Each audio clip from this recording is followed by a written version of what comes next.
Hello, my name is Teresita Blanco, the Artsy sister, and we're continuing with Saturnastra, Deasura. This is chapter 6.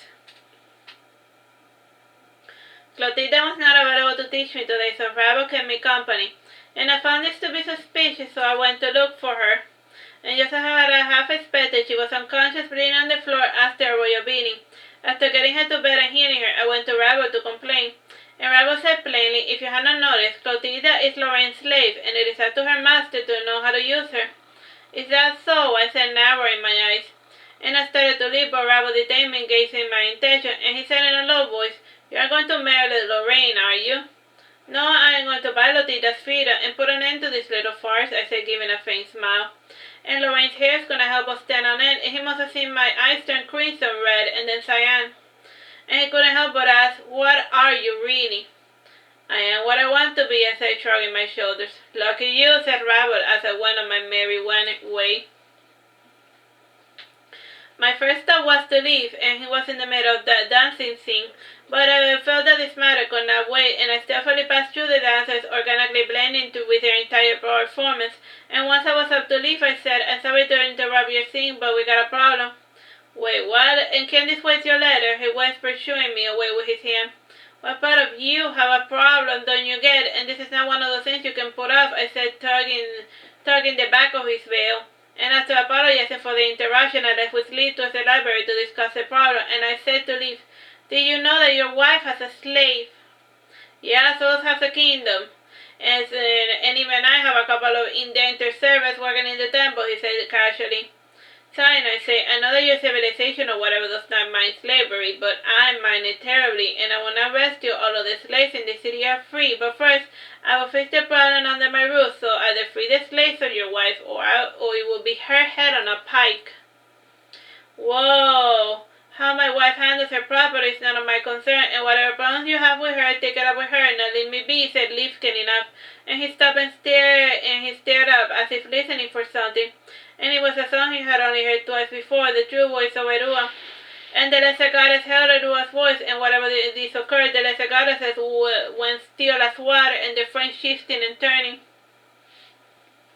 And this strange reverie will last for a couple of weeks, and depending on the weather. And chuckling and dancing to Leif, see, you won't be playing mad preacher for the time being, and you might as well put your domestic life in order. And why don't you stop by home for a while and be a father to your son for a change? And you certainly do enjoy cutting deep whenever things fail to go your way, said Leif coldly. To my venerable Jensen, I am still waiting for Leif to return from speaking with his wife, and what I heard from Rudolph was none too promising.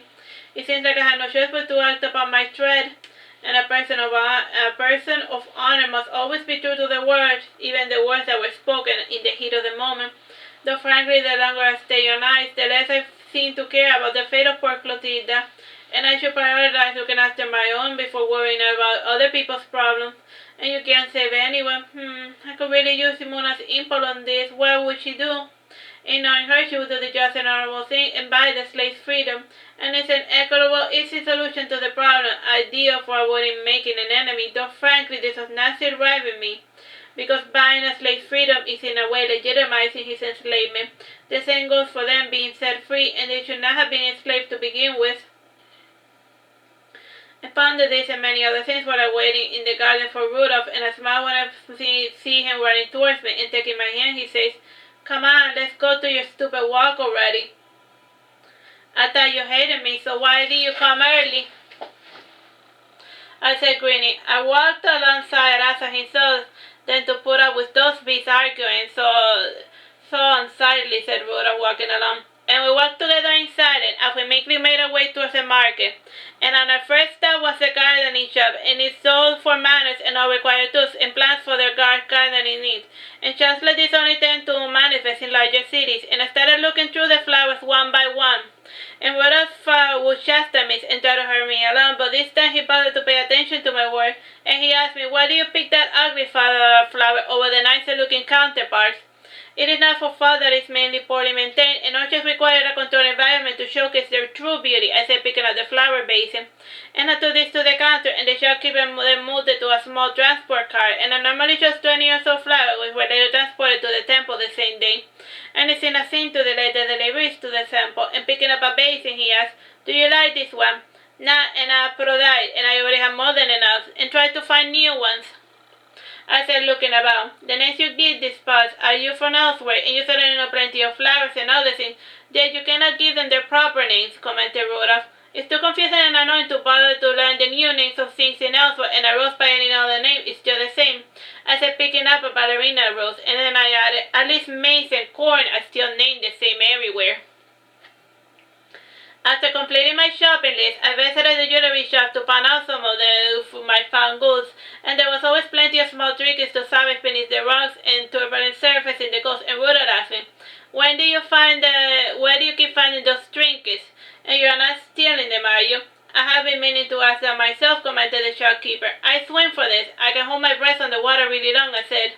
When I took out the golden ring, I said, "See, these are barnacles, and they form and objects have been on the water for a long time. And that's how you know that they came from the sea." "I have seen them in those rotten torsos before," said the shopkeeper. "They're still turning up," asked Rudolph. "What corpses?" I asked, frowning. "Nothing you need to worry your pretty little head about," said the shopkeeper. "Then why did you mention it?" I said, pouting, and went inside the dress shop. I asked Rudolph, and how were things going before you left?" "And they were going pretty well. My parents finally communicated in the best way they know how, and he becomes such a mean-spirited fellow when he's alone with Lorraine that I hardly recognize him," commented Rudolph.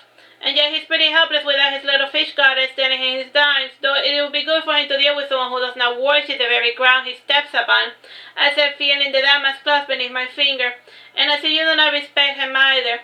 And why are you even at the temple, and what exactly is it that you do for my father?" asked Rudolph, looking at me sternly. "Why, I'm his lover," I said, turning to face him with a serious expression, and Rudolph's face turned pale and then be red, and then I said, "Ha ha ha! For ya, you're so stupid, Rudolph. Shame on you for thinking the worst of your poor father. He tries hard, and he just never really wanted a family, I thought, and people are so selfish." "Yes, I know," said Rudolph, sitting down on a nearby couch.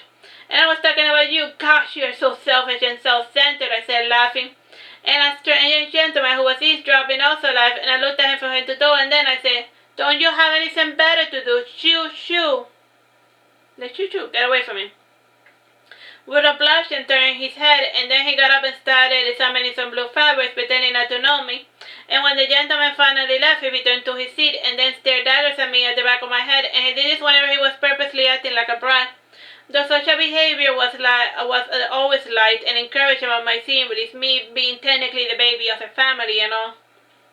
To my darling Patir Trocal, and I completed my rounds by lunchtime, and after eating, I had my summer classes with Clotilde, and surprise, she was nowhere to be found again, and I went to her bedroom/prison and was relieved to see she was not there, and my sister told me something was off, and after talking with the household, she told me that Clotilde had been sold off. And I tracked down her seller and bought her for twice the amount she paid, and shaking her head sadly, Clotilde said, "This is the second time you helped me, but you should not have bothered you with someone as worthless as me. You have a lot of talent and a nice temperament to mood, and something that your crazy mistress lacks," I said, walking in the direction of the temple. "She can't help the way she is. The man she loves does not love her back, and that puts her in an irritable mood. It is a temperament I can relate to, and she's not always so dour, and most of the time she has a kind and gentle disposition, and she can't help that she has her grandfather's temperament, and she has always taken care of me after returning to her senses, and this is not the first time she has sold me off, and there was no need for you to buy me, and if she comes your way, I suggest you return me quickly, lest you win yourself a fiery enemy." I dealt with words, I said, smiling bitterly, and I was about to protest, but then chose not to argue. It seemed that Leif was right about this, and it was pointless to tell Lorraine how to manage the property known as Clotilde. And her quiet resignation was starting to worry me, and possessed by a singular thought I could not admit even to myself, I reached into my armor and was about to bring out a fragment of a ship glittering iron when a movement from the corner of my eye caused me to hesitate, and banishing such a foolish intention, I was reminded of the task at hand. You can't right all of the wrongs in this world, my dear Potadine, but boy, is it fun to try. Alright, so it was a short chapter. Let's just leave it at this. I hope you have fun with me reading it. Bye bye and God bless.